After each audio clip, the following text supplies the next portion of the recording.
그리고 예전에는 이런 전기 순환형에 있으면은 PER이나 이런 게 되게 막 들쭉날쭉했거든요. 어떤 때는 막 영업이익이 엄청나다가 어떤 때는 갑자기 대규모 적자로 갔다가 여러분들 뭐 오랫동안 겪어보셨잖아요. 근데 최근에는 다시 끝내주는 회사들로 지금 다시 변신하고 있다. 그 그룹의 최상단에 있는 게 HD 현대다.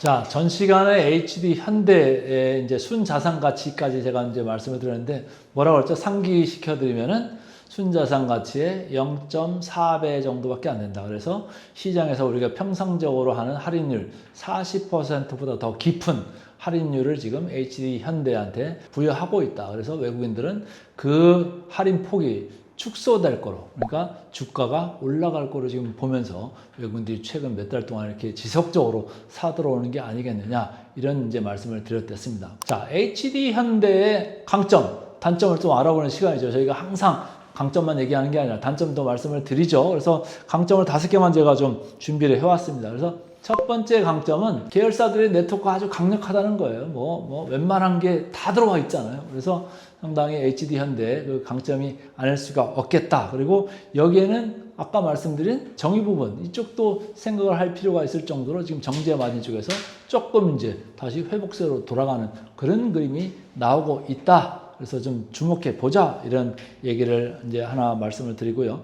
그 다음에 조선 시장에 있어서의 리더십이 뭐 탑티어잖아요. 지금 밑에 가지고 있는 회사가 뭐라고 그랬죠? HD 한국조선해양이라는 중간 지주회사를 여기가 직접적으로 들고 있잖아요. 근데 이 HD 한국조선해양이 뭘 들고 있죠? 밑에 HD 현대중공업 들고 있어요. HD 현대중공업 하면 뭐 전 세계 당연히 조선 부분의 1등이잖아요. 그러니까 아주 강력한 조선 시장에서의 리더십, 탑티어 자리를 지금 차지하고 있다. 그 제일 최상위에 HD 현대가 있다. 이런 얘기고, 그 다음 이제 세 번째는 HD 현대 일렉트릭입니다. 그래서 HD 현대 일렉트릭이 전력 인프라이기 때문에 전력 인프라 편을 이제 가서 이제 복기를 해보시면 아시는데, HD 현대 일렉트릭도 외국인들이 엄청나게 지금 계속적으로 좋아라 하면서 주가를 밀어 올렸다. 심지어는 목표 주가, 시장에서 얘기하는 컨센서스 목표 주가 이상으로 주가를 밀어 올릴 정도로 시장의 인기를 한 몸에 받았다, 이런 얘기예요. 근데 그 회사를 들고 있는 회사가 어디라고요? HD 현대입니다. 그러니까 이 회사를 주목할 필요가 있는데 그 HD 현대 일렉트릭보다 주가가 조금 덜 올랐더라, 이런 얘기예요. 그 점에서도 이제 투자 포인트가 있을 수가 있는 거고요. 그다음에 뭐 글로벌 방산 수출 그런 것도 이쪽에서 다 수혜를 골고루 누릴 수 있는 그런 사업 구조가 이제 HD 현대 중공업을 들고 있기 때문에 가능한 거고, 여기는 또 재무 구조가 계속 좋다고 제가 말씀을 드렸어요. 그리고 거기 플러스 해가지고 자사주를 정확하게는 10.5%인데 상법 개정 3차 개정을 한다고 보면은 거기서 캐탈리스트가 나오면서 주가가 한 5에서 10% 정도 뭐 움직일 수 있겠다, 이런 걸 좀 착안하시면서 지금 보이는 밸류나 지금 보이는 것보다 더 이거를 좋게 봐줄 필요가 있겠구나, 이런 생각을 좀 하시면 좋겠습니다. 단점도 제가 좀 하나씩 좀 간단히 이제 터치를 해 본다고 하면, 아무래도 이제 순환적인 게 있으니까 아까 그룹 전체적으로도 마찬가지고 이 HD 현대 단일 회사로도 마찬가지죠. 경기 변동에 상당히 민감할 수밖에 없다. 조선 사람이 그렇잖아요. 그러니까 상당히 경기 순환형. 그리고 예전에는 이런 그 전기 순환형에 있으면은 PER이나 이런 게 되게 막 들쭉날쭉했거든요. 어떤 때는 막 영업이익이 엄청나다가 어떤 때는 갑자기 대규모 적자로 갔다가 여러분들 뭐 오랫동안 겪어보셨잖아요. 근데 최근에는 다시 끝내주는 회사들로 지금 다시 변신하고 있다. 그 그룹의 최상단에 있는 게 HD 현대다. 이렇게 읽으시면 되고요. 아무래도 여기가 이제 중후장대하고 시설 투자가 상당히 들어가는 이런 회사이잖아요. 그리고 전체적으로 그룹 전체적으로도 다 그렇고 말이죠. 그러니까 상당히 시설 투자 부담은 있다. 그러나 지금 영업 현금 흐름들이 각 개별 회사들에 있어서 다들 좋기 때문에 자본 시설 투자 하는 데는 전혀 문제가 없는 업황이 상당히 지금 개선되어 있다. 이렇게 읽으시면 되고요. 중국과의 경쟁 심화는 뭐 늘상 우리 이제 스토리가 됐었는데, 미국하고 중국하고의 그런 대결 구조 때문에 우리가 오히려 더 거듭나는 이런 이제 상태가 돼버리고 있고, AI 관련돼 가지고 데이터 센터 이런 뭐 수요 이런 것들이 계속적으로 상승하면서 현대 일렉트릭 같은 데도 지금 사업이 너무너무 좋아지고 있다. 그 주가가 말해지고 있다. 이렇게 이제 읽으시면 되겠습니다. 네 번째 이제 단점은 뭐 노사 갈등 리스크인데요. 그건 뭐 언제든지 이제 발발할 수 있는 이런 리스크이기 때문에 이거는 이제 그때그때 단발성으로 끝날 수 있는 악재일 거다. 그렇지만 제가 이제 터치를 좀 해드렸고요. 지주사 구조가 이제 복잡하고 HD 현대라는 게 사실은 리포트들 이렇게 저도 쭉 읽어보니까 제대로 알고 쓴 사람 반, 뭐 그냥 대충 쓴 사람 반 이 정도는 되는 것 같더라고요. 그래서 제가 좀 꼼꼼히 봤는데 상당히 복잡하기 때문에 이거를 어디서 어떤 가치를 쳐줄 건가. 계열사들도 마찬가지죠. 그리고 특히 그 비상장 계열사, 그 정의 부분이 좀 그런 거잖아요. 그러니까 거기를 뭘로 멀티플을 쳐줄까?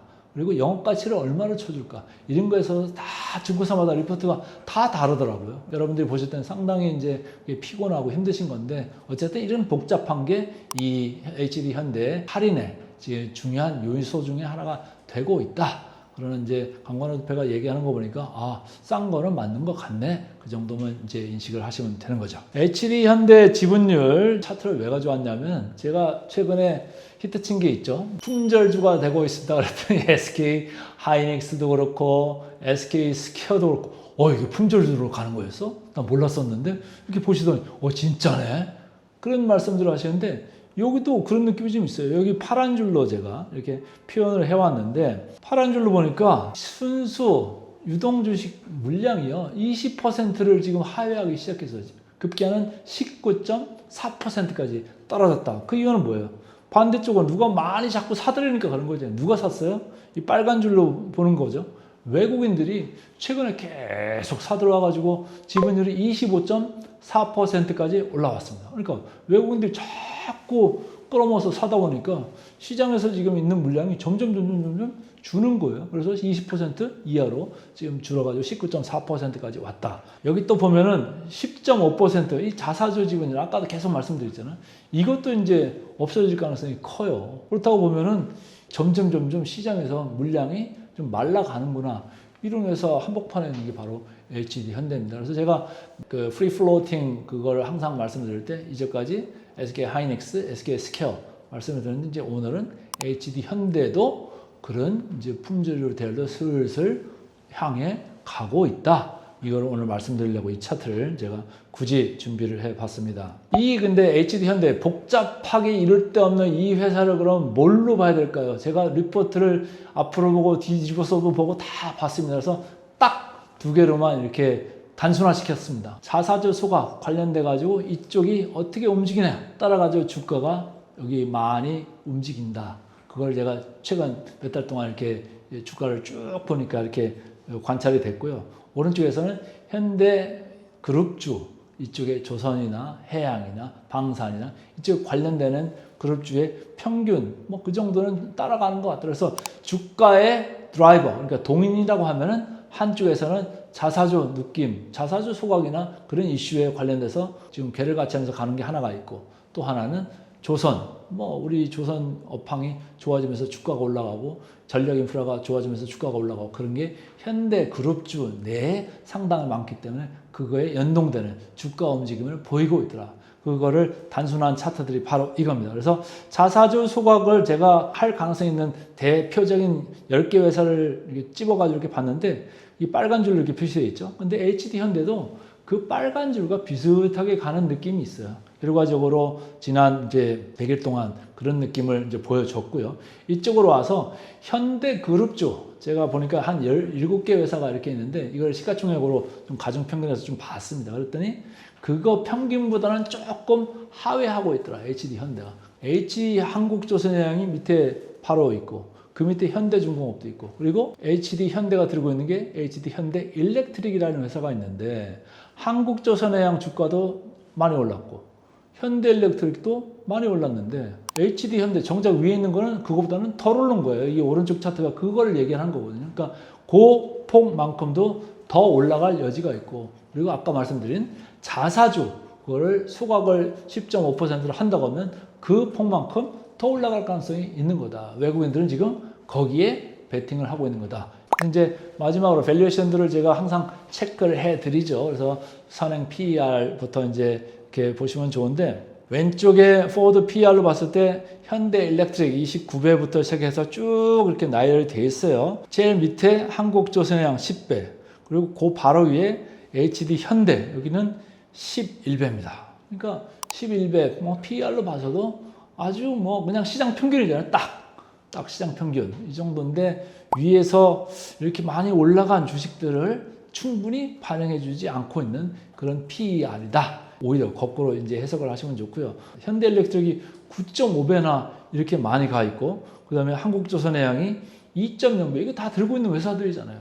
이렇게 많이 가 있는데 HD 현대는 겨우 PBR이 1.1배밖에 지금 안 받고 있는 거예요. 상대적으로 할인을 깊숙이 받고 있는 거를 이 PER이나 PBR을 보시면서 여러분들이 금방 알아채실 수가 있겠다. 이렇게 보시면 돼요. 그러니까 지금 계열사들이 상당히 각광을 받아서 주가가 엄청 많이 올라간 거에 비해서는 HD 현대는 좀 더 상방을 열어놓고 볼 필요가 있겠다. 이런 거고요. 마지막으로 이제 목표 주가, 제 목표 주가가 아니죠. 컨센서스가 나오는 걸 제가 이제 데이터를 다 수집을 해가지고 그거를 지금 현재 주가하고 이렇게 비교해가지고 이제 괴료를 뽑은 건데 위에서부터 하나씩 보실까요? 현대미품, 뭐 여기는 이제 뭐 합병한다고 했으니까 이건 좀 제끼고요.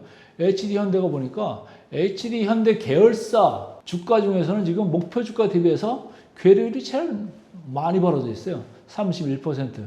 현대중공업 20% 아직도 상방으로 있다고 시장에서 보고 있네요. 한국조선해양도 12%, 현대일렉트릭은 7%. 지난번에 제가 전력 인프라 강의 시간에 뭐라고 그랬죠? 적정 주가 대비 현재 주가가 더 많이 올라가 있다는 얘기예요. 근데 마이너스 7%인데 이거를 정당화를 하려면 뭐라고 그랬죠? 이익이 3분기 실적이 훨씬 더 많이 나와야 될 거다. 그래서 애널리스트들이 이익을 많이 끌어올리면 여기가 서프라이즈 되면서 주가가 더 올라갈 수가 있겠다. 여기서 근데 이익이 좀 덜 나오면 아마 쇼크를 받아서 주가가 조금 조정을 받을 수도 있겠다 이런 얘기를 했잖아요. 그것 때문에 물론 이제 HD 현대라는 주가가 왔다 갔다는 할 수 있습니다만은 한국조선해양도 있고 현대일렉트릭도 있고 그래서 여기서 방파제 역할을 하면서 그 밸류에이션 할인폭은 점점 줄어들 수가 있겠다. 라는 생각입니다. 그래서 오늘 그 HD 현대 그룹 중에서 제일 최상위에 있는 HD 현대 요 회사를 중점적으로 말씀드렸는데 앞으로도 관련 비슷한 회사들을 제가 프로스 앤 컨스 시간에 많이 말씀을 드릴 거니까 여러분들도 관심을 가지고 많이 쫓아오시면 좋을 것 같습니다.